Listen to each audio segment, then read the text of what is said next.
Hello Sonara, তোমরা কেমন আছো? আমরা শিখবো বাংলা স্বরবর্ণ। সরু, সরু দিয়ে অজগর। সরাইয়া, সরাইয়া দিয়ে আনারস। রশ্মি, রশ্মি দিয়ে ইঁদুর। দিঘি, দিঘি দিয়ে ঈগল। উ, উ দিয়ে উট। ঔ, ঔ দিয়ে ঐরাবত।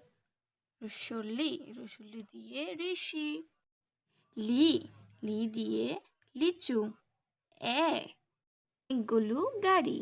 ওই, ওই দিয়ে হাতি। উ দিয়ে উল। ও, ও দিয়ে ওষুধ। এবার তোমরাও আমার সাথে সাথে বলো আবার।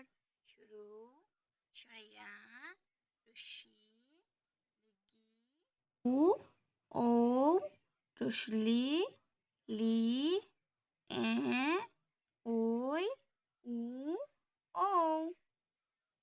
যদি আমার ভিডিওটা ভালো লাগে তাহলে চ্যানেলটা সাবস্ক্রাইব করে দিও।